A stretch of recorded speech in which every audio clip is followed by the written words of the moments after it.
Assalamualaikum warahmatullahi wabarakatuh. Perkenalkan, kami dari kelompok 1 yang beranggotakan Syifa Askia Kalisa, Aulia Muslimah, Nurul Oktaviani, Sakilena Syifa Utami, dan Aldo Kurniawan. Nah, hari ini kita akan membahas disleksia, disgrafia, dan diskalkulia. Nah, sebelum masuk ke materinya, berikut adalah cuplikan bagaimana sih disleksia itu. Doggy, This one? come, kick, This one? ball, Again, please. ball, This one?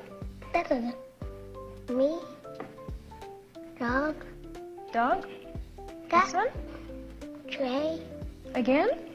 tray, J. Halo teman-teman, berdasarkan kasus yang telah kita lihat sebelumnya, dapat didefinisikan disleksia sebagai gangguan dalam memproses bacaan di mana anak kesulitan dalam mengenali kata atau kalimat. Nah, anak biasanya kesulitan mengenali kalimat atau membaca dikarenakan anak memiliki pandangan sendiri atau cara penglihatan sendiri terhadap kata atau huruf yang sedang dia baca. Selanjutnya teman-teman, ada 3 faktor yang mempengaruhi disleksia. Yang pertama adalah faktor pendidikan. Mengapa faktor pendidikan menjadi faktor penyebab disleksia?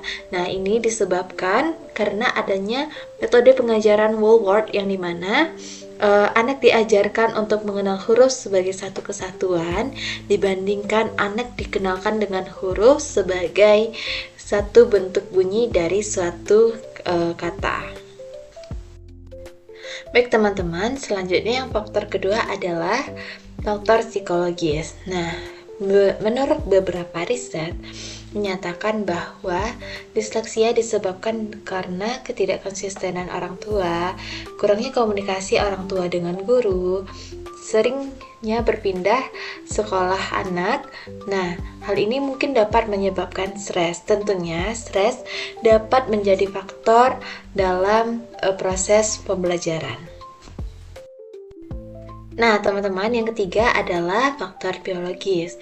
Nah, faktor biologis disebabkan oleh penyimpangan bagian-bagian otak yang perkembangannya berbeda dengan anak yang lain. Nah, hal ini bukan berarti anak dengan disleksia merupakan anak dengan gangguan mental, tapi anak disleksia merupakan anak dengan cara belajar yang berbeda dengan anak pada umumnya. Teman-teman, penanganan yang paling efektif untuk disleksia adalah pengajaran berbasis fonik atau phonic instruction, yaitu pembelajaran sistematis mengenai hubungan huruf dan bunyi. Dengan cara ini, anak dapat memahami bahwa setiap huruf dan kombinasi huruf mewakili bunyi tertentu. Nah, yang kedua adalah instruksi multisensori dengan metode Orton Gillingham, yang dimana metode Orton Gillingham merupakan pendekatan pengajaran membaca, menulis, dan mengeja yang bersifat langsung, eksplisit, kumulatif, sistematis, dan multisensori. Pendekatan ini sangat efektif untuk membantu individu dengan disleksia dan kesulitan belajar lainnya, dengan secara eksplisit mengajarkan hubungan antara huruf, suara, menggunakan penglihatan, pendengaran, sentuhan, dan gerakan secara bersamaan. Selanjutnya adalah disgrafia dengan definisi menurut Sandrock. Disgrafia adalah kesulitan belajar dalam mengungkapkan pemikiran lewat tulisan. Menurut Berninger, menyebutnya sebagai kelainan neurologis yang mengganggu proses menulis. Faktor penyebab dari disgrafia yang pertama adalah gangguan motorik, gangguan perilaku, masalah persepsi dan memori, dominasi tangan, kemampuan memahami instruksi, dan kesulitan cross-modal. Sedangkan dari gejala disgrafia adalah keterampilan menulis yang kurang, banyak kesalahan tanda baca, banyak melakukan kesalahan ejaan, terdapat inkonsistensi dalam penggunaan huruf, ukuran huruf tidak teratur, terjadi unfinished atau penghilangan huruf atau kata, ketidakkonsistenan dalam penggunaan halaman, dan kesalahan dalam memegang pensil. Selanjutnya, Salah satu contoh studi kasus dari disgrafia adalah kasus mahasiswa dengan disgrafia di kota Tangerang Selatan. Kasus ini mengangkat seorang mahasiswa berusia 16 tahun yang sedang menempuh semester 4 di sebuah universitas swasta di kota Tangerang Selatan. Meskipun berada pada usia dewasa dan memiliki kemampuan intelektual yang baik, mahasiswa tersebut mengalami kesulitan dalam keterampilan menulis. Kesulitan ini teridentifikasi sebagai gejala disgrafia. Ia memiliki 5 kriteria permasalahan. Yang pertama itu ada bentuk tulisannya yang dihasilkannya itu sulit untuk dibaca oleh orang lain. Sedangkan yang kedua, terjadi penghilangan huruf secara konsisten dalam kata-kata yang ditulisnya, misalnya pada kata bunyi, huruf N sering hilang dalam penulisannya. Yang ketiga, terdapat penambahan huruf yang tidak sesuai dengan tata bahasa atau ejaan yang benar. Keempat, jarak antar huruf itu tidak beraturan sehingga membuat tulisan tampak tidak rapi dan sulit dibaca. Kelima, ada penggunaan huruf besar dan huruf kecil yang bercampur tanpa pola yang jelas. Hasil observasi ini lebih jauh juga menunjukkan ketidaksesuaian bentuk tulisan pada huruf vokal dan konsonan, di mana bentuk huruf yang dihasilkan tidak konsisten dan kadang menyerupai huruf lain. Penggunaan tanda baca juga mengalami kesalahan seperti pemakaian tanda titik 2 untuk mengganti tanda tanya atau tanda seru. Selain itu, mahasiswa tersebut menulis dengan kerapihan yang buruk, garis tulisan tidak lurus, dan huruf seringkali menumpuk sehingga menyulitkan pembaca. Ketika diuji dalam konteks pembuatan kalimat dan penyampaian gagasan, mahasiswa ini mampu menyampaikan ide dengan baik secara lisan maupun tulisan, meskipun tulisan mengalami salah urut dan kesalahan teknis. Hal ini memperlihatkan bahwa masalah ini itu tidak terletak pada aspek kognitif, tetapi pada kemampuan motorik dan teknik menulis. Jadi kognitif mahasiswa ini itu tidak terganggu. Hasil analisisnya, mahasiswa ini mengalami kegagalan pada hampir semua indikator keterampilan menulis, kecuali kesesuaian konteks kalimat. Kesulitan menulis terutama pada aspek teknik menulis huruf, kelengkapan huruf pada kata, penggunaan tanda baca, jarak penulisan dan kerapihan. Mahasiswa tersebut membutuhkan pembelajaran individual yang berfokus pada pengulangan, koreksi langsung, dan pendampingan khusus agar kemampuan menulisnya dapat membaik secara bertahap. Nah, kita kan sudah membahas tentang apa itu disgrafia, faktor penyebab disgrafia, dan gejala dari disgrafia. Nah, ini adalah contoh tulisan anak yang mengalami disgrafia. Ada huruf-huruf yang terbalik. Selanjutnya kita akan masuk kepada diskalkulia. Teman-teman tahu nggak sih apa diskalkulia tersebut? Nah, diskalkulia atau developmental diskalkulia merupakan gangguan belajar yang spesifik yang mempengaruhi kemampuan seseorang dalam mempelajari dan menguasai keterampilan matematika atau aritmatika. Artinya, individu dengan diskalkulia mengalami kesulitan yang cukup signifikan dalam memahami konsep dan operasi angka, meskipun kemampuan intelektualnya berada dalam rentang normal. Nah, diskalkulia ini tidak hanya berhubungan dengan matematis, tetapi juga mempengaruhi aspek yang pertama, linguistik. Linguistik ini adalah kemampuan memahami simbol, istilah, atau operasi matematika. Juga kesulitan menghubungkan bahasa sehari-hari dengan ekspresi matematika. Seperti, misal, anak bisa membaca soal Andi mempunyai 3 apel, lalu membeli 2 lagi. Tetapi bingung untuk menuliskan gimana sih operasi angka tersebut. Seperti harusnya kan 3 tambah 2, sedangkan anak dengan diskalkulia ada kebingungan. Nah, juga mempengaruhi perseptual, di mana kesulitan mengenali angka atau tanda operasi seperti tanda tambah, tanda kurang, tanda bagi, ataupun tanda kali. Sering bingung dalam membedakan angka yang mirip, misalnya seperti 6 atau 9, 3 dan 8, dan sulit mengelompokkan benda sesuai jumlah. Artinya, kemampuan visual dalam mengenali simbol matematikanya terganggu. Nah, ada juga mempengaruhi atensi atau perhatian. Individu dengan diskalkulia sering salah menyalin angka atau simbol dari soal, lupa menambahkan angka simpanan saat dia berhitung, atau sering terlewat tanda negatif atau operasi yang lainnya karena kurang fokus. Jadi, gangguan ini terkait kemampuan memusatkan perhatian dan memori kerja. Nah, selanjutnya ada matematis. Sulit memahami langkah-langkah berurutan dalam proses berhitung, tidak mampu menghitung dalam benda yang konkret secara benar, lemah dalam menghafal fakta aritmatika dasar seperti perkalian 7 kali 8 sama dengan 56. Artinya, konsep dasar operasi hitung ini tidak tersimpan kuat dalam memori jangka panjangnya. Oke.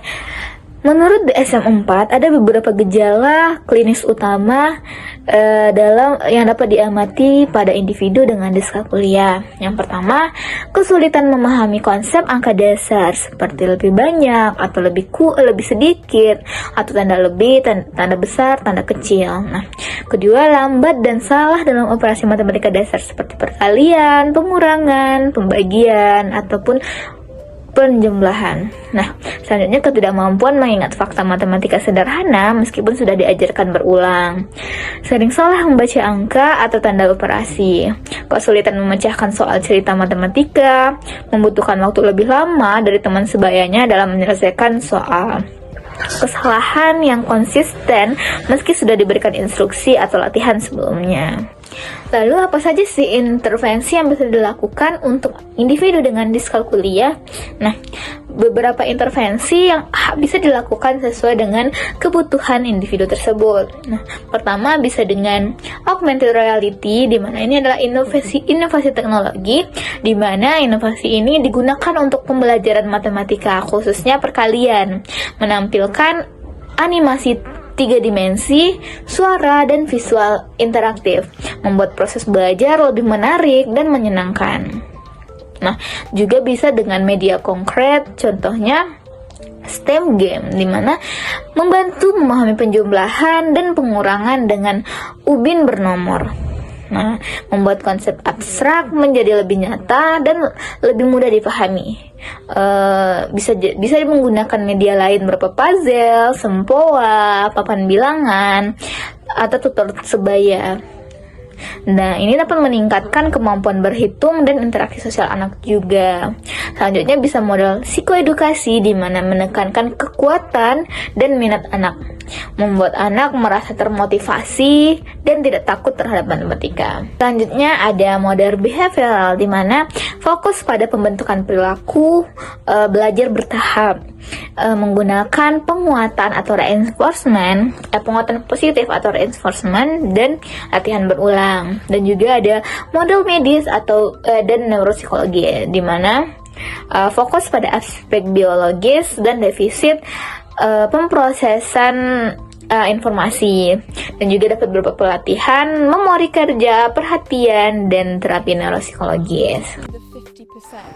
Nah, itu dia tadi tentang diskalkulia. Sekarang kita akan masuk ke cuplikan bagaimana seseorang yang mengalami diskalkulia. Hi, my name's Rose. I'm 18 and I've got dyscalculia. This means that I really struggle with numbers. Oh, hiya. Can I have some old favourites, please? It's kind of like a constant, little shot of, anxiety sometimes, because it's like, oh, I can't even figure out what that means. So I can count from 1 to 9, but if someone told me to visualise that entire sequence in my head, I can't really do it. So where most people would see the entire sequence, to me it might as well be a foreign language. If someone says I need to leave the house in 10 minutes, I have no idea how long that is. So my way of getting around this is to think of 10 minutes as 3 Taylor Swift songs. Okay, so this is a bus timetable. The only issue is that when I actually look at it, it doesn't really look like anything at all. It kind of just looks like different languages all modelled together, particularly like the numbers running down here. It's not just numbers. I have trouble figuring out what before and after mean, and I can't really visualise left and right in my head. I have to hold up my hands like this. I've never actually been officially diagnosed with dyscalculia. The first time I even heard of it was when I was about 5 years old, and I remember a teacher telling someone in my class that I was doing easier math questions because I had dyscalculia, but it meant nothing to me. So I went home and me and my mum looked it up on the internet. Right, I'm going to scatter these on the table, and I want you to tell me how many you think there are, okay? Okay.